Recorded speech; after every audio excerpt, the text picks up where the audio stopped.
Hi everybody, Pastor Tim here at Calvary Church in Pueblo, Colorado with our message recap, rewind, and bonus features from the message we had on Sunday, October 31st. Now that was the last in the series of looking at words and phrases that are key to the church life, to Christianity, but we may not always know what those words mean. And so we looked at, for the final message, this idea of God's will. And we looked at how difficult it can feel at times trying to figure out God's will, trying to find out, what does God really want from me? Who does he want me to marry? What job does he want me to take? What should I study in school? Should I move? And those are really big questions. Now, we don't have to face those kind of questions every day, but when we start talking about God's will, those are the kind of questions we really try to focus on, or we focus on. And we saw in James chapter 4 that is indeed the wrong focus to have. Yes, God does have those big decisions in our lives that he guides us through, and we try to figure out what does God want from us. But more importantly, we have the everyday moments in our life that we have to make decisions on and figure out, how does God want us to live?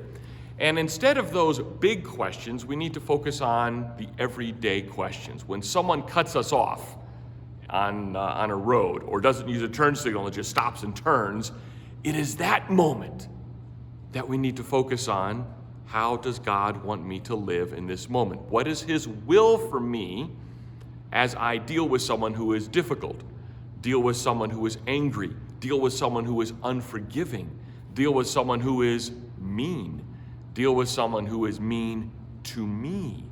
And if we learn how to figure out God's will in those situations, I think those big life questions become a lot easier to deal with. And so we saw James chapter 4, we saw Isaiah chapter 46, and then we saw this verse in Deuteronomy 29:29, which helped us understand the difference between God's secret will, or perfect will, and God's revealed will, or his will that we are to focus on.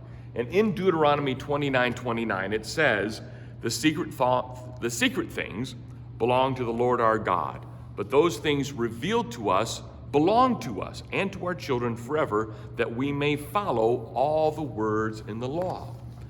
And that verse summarized for us the big questions and the everyday questions. The big questions, God may not have said, thus you shall do today. Thus, this is who you shall marry. Thus, this is where you should live. Thus, this is your new job. He doesn't give us those things. And there are a lot of things that happen in this world where he doesn't say, I'm going to tell you everything about it. It happens. And we need to live that moment doing what is best and right in his eyes, following his revealed word.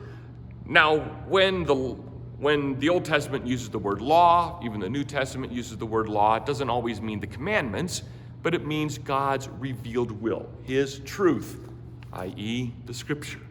And so God says, this is what you're supposed to focus on, what I have revealed.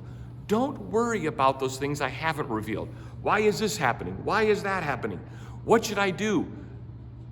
God has said everything we need to focus on sufficiently in his word. That is where our focus is. That is where our figuring out God's will is. It's here.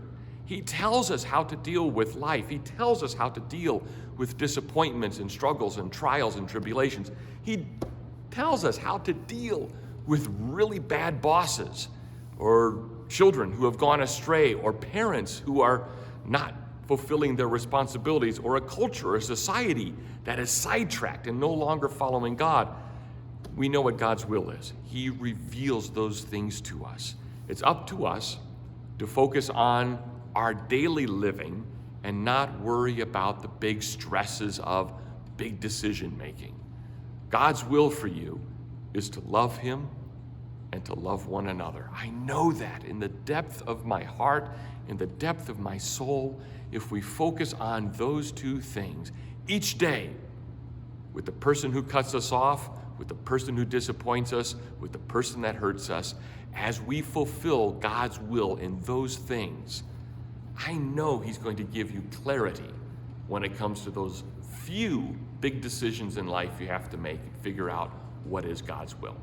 So it's my hope that you found this real brief summary, recap, and bonus features of the message, that you would go back and watch the entire service. I know that the worship would edify you.